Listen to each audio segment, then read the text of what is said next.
चीन ने सोचा नहीं होगा कि रूस उसके साथ कुछ ऐसा करेगा। अचानक से अमेरिका के एक सिग्नल के बाद रूस और भारत ऐसा क्या करने लगे हैं जो चाइना को टेंशन दे रहा है और कहीं न कहीं रूस भारत की मिलीभगत भी देखने को मिल रही। चाइना को जाने वाले 100 मिलियन बैरल को क्या भारत छीन रहा है और भारत और अमेरिका ऐसा क्या कर रहे हैं। जियोपॉलिटिक्स में बहुत कुछ चल रहा है। हमेशा की तरह वर्ल्ड मिरर के इस एपिसोड में जानने को मिलेगा बहुत कुछ, इसलिए वीडियो को अंत तक जरूर देखें। पूरा का पूरा घटनाक्रम अब बदलता हुआ नजर आ रहा है। अगर ईरान की बात करें तो ईरान में खामनई की जगह मोज्तबा आ चुके हैं, जिनका स्वागत वहां के विदेश मंत्री ने ट्वीट के जरिए किया। स्क्रीन पर इस ट्वीट को देख सकते हैं, जिसमें मोज्तबा को सुप्रीम लीडर बनाए जाने के लिए बधाई दी गई और ये तीसरे सुप्रीम लीडर बने ईरान में। मोज्तबा के सुप्रीम लीडर बनने के बाद, जो कि खामनई के बेटे हैं, ट्रंप की तरफ से भी एक बयान दिया गया। स्क्रीन पर इस वीडियो को देखिए आप। Their leadership is just rapidly going. Everybody that seems to want to be a leader, they end up dead, and it's an amazing thing that's taking place before your eyes. Because for 47 years we were pushed around, and we shouldn't have been.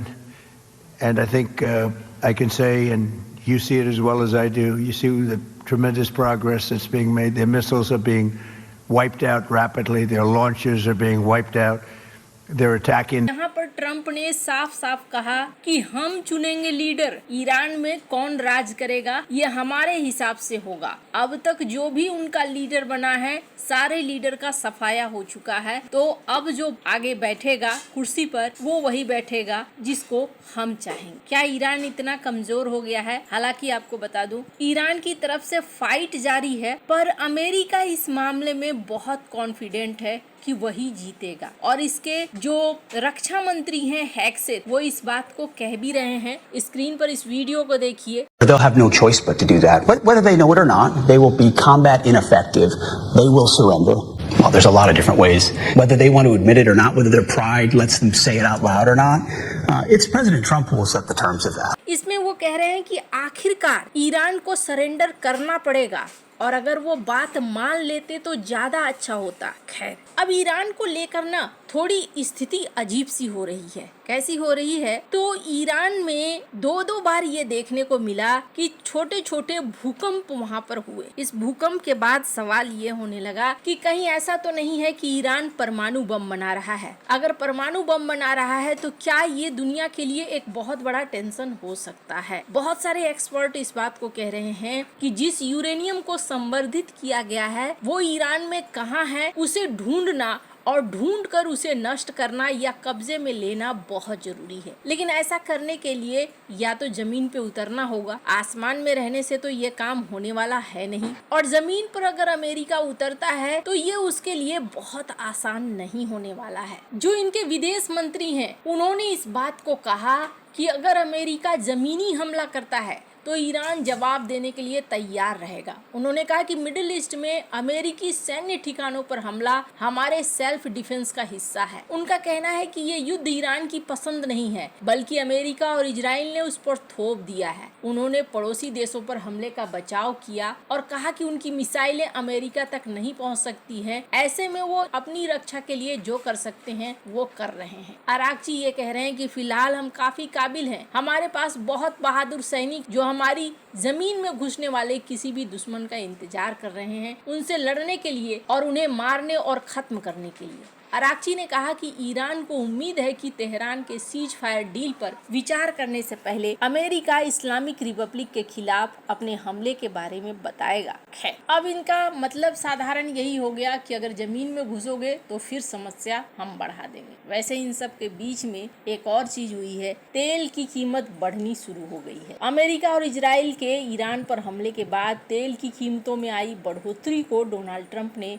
गंभीरता से नहीं लेने की बात कही है। उसका कहना है कि इस युद्ध के नतीजे से दुनिया को जो राहत मिलेगी उसके मुकाबले में तेल की कीमतों में बढ़ोतरी बहुत छोटी कीमत है। ईरान और पश्चिम एशिया में फैलते युद्ध की वजह से दुनिया भर में तेल की तेजी से बढ़ती कीमतों पर अमेरिकी प्रेसिडेंट डोनाल्ड ट्रंप का ये बयान आया है। डोनाल्ड ट्रंप ने अपने ट्रूथ सोशल अकाउंट पर पोस्ट करते हुए कहा कि तेल की कीमतें बहुत जल्दी कम होने लगेंगी। ट्रंप ने लिखा कि शॉर्ट टर्म के लिए तेल की कीमतें बढ़ना यूएसए और दुनिया की सुरक्षा और शांति के लिए बहुत छोटी कीमत है। वैसे भी ये कीमतें ईरान के न्यूक्लियर खतरे के खत्म होने पर तेजी से गिरेंगी। सिर्फ बेवकूफ लोग ही इससे अलग सोचेंगे। तेल की कीमतों में रिकॉर्ड उछाल आया है। डोनाल्ड ट्रंप का ये कमेंट ऐसे समय में आया है जब रविवार को तेल की कीमतें $100 प्रति बैरल को पार कर गई है। साल 2022 में रूस यूक्रेन की लड़ाई शुरू होने के बाद ये पहली बार है जब कीमतें इस लेवल को पार कर रही है। तेल की कीमतों ने अमेरिका और दुनिया भर में लोगों के फिक्र को भी बढ़ा दिया है। और ये फिक्र किस हद तक बढ़ा है?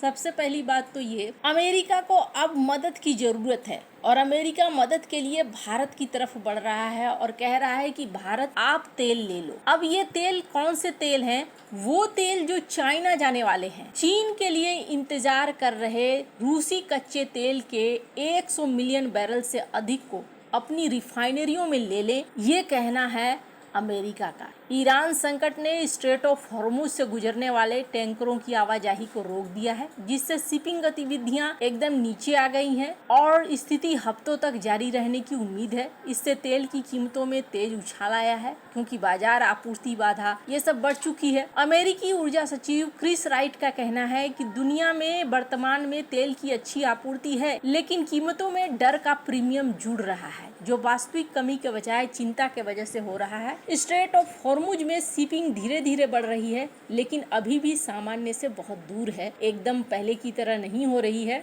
100 मिलियन बैरल से अधिक तेल के टैंकर जो रूसी हैं वो इस वक्त पानी में है और वो चाहते हैं कि ये तेल भारतीय रिफाइनरियों को चले जाए, क्योंकि अगर चाइना जाना है इन्हें तो 6 हफ्ते लगेंगे। 6 हफ्ते इंतजार करने के बजाय ये भारत में उतार दिया जाए। अब यहाँ पर 100 मिलियन बैरल एक बहुत बड़ा नंबर है। ये चाहते हैं कि रूस ऐसा करे। अब सवाल ये है कि क्या रूस ऐसा कर रहा है? हाँ जी, रूस ऐसा करने को तैयार है। रूस ने इसका कोई विरोध नहीं किया है। कई शिप ट्रैकिंग डेटा से पता चलता है कि पहले चीन और पूर्वी एशिया जा रहे रूसी टैंकर अब भारत की ओर मुड़ रहे हैं। 2-3 टैंकर जो पहले सिंगापुर पूर्वी एशिया के लिए थे वो अब भारतीय बंदरगाहों की ओर जा रहे हैं। रूसी क्रूड के लगभग 9.5 मिलियन बैरल वाले जहाज भारतीय पानी के पास हैं जो जल्दी पहुंच सकते हैं। खैर, अब जहां एक तरफ ये सीन बन रहा है, वहीं पाकिस्तान में मातम का सीन भी है। पाकिस्तान ऊर्जा संकट से लगातार जूझ रहा है और इसे दूर करने की कोशिश में लगा हुआ है। वैसे आपको क्या लगता है? इन सब मामले में आपकी क्या राय है? कमेंट कर जरूर बताएं। जल्द मिलते हैं अगले वीडियो में नई खबर के साथ।